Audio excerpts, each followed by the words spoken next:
निःशुल्क रूप से मिलनी चाहिए। क्योंकि एक बार को आप सोचिए, आखिर उस बच्चे की गलती क्या होती है जो एक गरीब घर में पैदा होता है और उसको बेहतर शिक्षा से वंचित होना पड़ता है। शिक्षा के सामने एक पैसे की दीवार खड़ी है, जो जितनी ऊंची दीवार लांघ सकता है, जो जितना अधिक पैसा शिक्षा पे खर्च कर सकता है, वो उतनी बेहतर शिक्षा पा सकता है। लेकिन अगर एक देश एक है, लोकतांत्रिक देश है, तो शिक्षा भी सबको एक समान रूप से तो मिलनी ही चाहिए।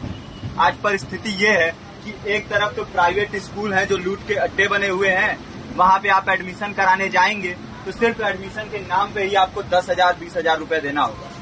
और कमीशन खोरी का ऐसा धंधा है कि कॉपी, किताब, टाई, बेल्ट, ड्रेस, जूता कहाँ से खरीदना है ये आप नहीं तय करेंगे वो प्राइवेट स्कूल वाले। यानी आम लोगों की मेहनत की आखिरी कौड़ी उनके जेब से वसूल लेना चाहते हैं। और दूसरी तरफ सरकारी स्कूलों में न तो पर्याप्त टीचर है, न पर्याप्त बिल्डिंगें हैं। 2019 का ही ये पुराना आंकड़ा है कि हर 100 में से 52 स्कूलों में या तो एक टीचर है या 2 टीचर हैं। और उन्हीं टीचरों के ऊपर जिम्मेदारी थोप दी जाती है कि जनगणना करो, मतगणना करो, पशु गणना करो, तमाम काम करवाए जाते हैं। और 19 के बाद से तब से कितने टीचर रिटायर हुए होंगे और 18 के बाद से कोई टीचर की वैकेंसी भी नहीं है। आप खुद भी सोच सकते हैं ये परिस्थिति और कितनी बिगड़ी हो। इसीलिए हम लोग ये मांग उठा रहे हैं, चाहे कोई राष्ट्रपति का बच्चा हो या किसी मजदूर का, सबको शिक्षा एक समान मिलनी चाहिए और निःशुल्क रूप से मिलनी चाहिए। प्रेमचंद ने अपने दौर में भी कहा था कि एक सभ्य समाज में ऊंची से ऊंची तालीम मुफ्त होनी चाहिए और इसका पूरा खर्च गवर्नमेंट को उठाना चाहिए, क्योंकि हमारे देश को फौज से ज्यादा आवश्यकता तालीम की। और शिक्षा से जुड़ता हुआ ही दूसरा मुद्दा हम लोग उठा रहे हैं। दूसरा मुद्दा है रोजगार का।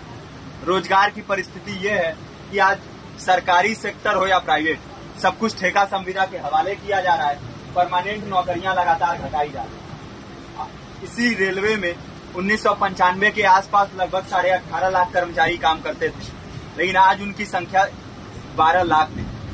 आप खुद भी सोच सकते हैं कितने बड़े पैमाने पे परमानेंट पदों को घटाया जा रहा है। और आज आलम ये है, एक तरफ लाखों पद खाली पड़े हैं, फिर भी कोई वैकेंसी नहीं निकलती। जो वैकेंसियां निकलती हैं उनमें भ्रष्टाचार होता है, पेपर लीक हो जाते हैं।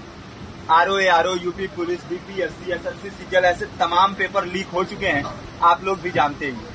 अभी नीट की धांधली में ये पता चला कि एक एक पेपर 30 लाख से 50-50 लाख रुपए में बेचा गया। हम और आप तो ये पैसा नहीं दे सकते।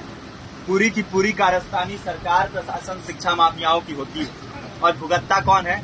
आम घरों के लोग, जो लोग सालों साल तैयारी करते हैं, दिन भर में 10-10 घंटे, 12-12 घंटे पढ़ते हैं। और इतनी कड़ी मेहनत के बाद, सालों साल की मेहनत के बाद उनके हाथ लगती है तो सिर्फ हताशा, निराशा, अवसाद। बहुत से छात्र नौजवान जो इस बेबसी में, इस डिप्रेशन में नहीं जी पाते, आत्महत्या तक के कदम उठा लेते हैं। लेकिन ये देश की विडंबना है कि टीवी चैनल, अखबार, मीडिया, नेता, मंत्रियों के लिए कहीं ये कोई मुद्दा नहीं है। उनके लिए मुद्दे हैं तो जाति, धर्म, रंग, नस्ल, अगड़ा पिछड़ा। आज जब पूरी परिस्थिति इतनी भयावह है तो ये जरूरी है कि लोगों के बीच में जाया जाए, लोगों को संगठित किया जाए और एकजुट किया जाए। क्योंकि आज अगर अपने मुद्दों पर बोलेंगे नहीं तो कल को ये परिस्थिति और बिगड़ेगी। हो सकता है ले देके अपनी जिंदगी तो हम लोग काट ले जाएंगे, लेकिन आने वाली पीढ़ियों को क्या भविष्य देके जाएंगे, ये भी सोचने वाली बात है। हमारे साथी ने आपको पर्चा दिया है, पर्चा आप तक पहुंच गया है। पर्चे में और भी बातें हैं, इसको पूरा विस्तार से पढ़िए। पर्चे में हमारा नंबर है, संपर्क कीजिए। फेसबुक का, इंस्टाग्राम का लिंक है, आप वहां पे जाएंगे तो आपको पता भी चलते रहेगा कि लगातार किन किन माध्यमों से हम इस अभियान को चला रहे हैं। नुक्कड़ नाटक, संगीत, शिक्षा सहायता मंडल, लाइब्रेरी, तमाम माध्यमों से इस अभियान को चला रहे हैं और कोशिश कर रहे हैं कि बड़े से बड़े पैमाने पर हर जगह पे लोगों को संगठित किया जाए और एकजुट किया जाए। आपके बीच भी आए हैं, आपका साथ और सहयोग है। साथ इस रूप में कि आप भी हमारे इस कारवां और इस मुहिम से जुड़िए।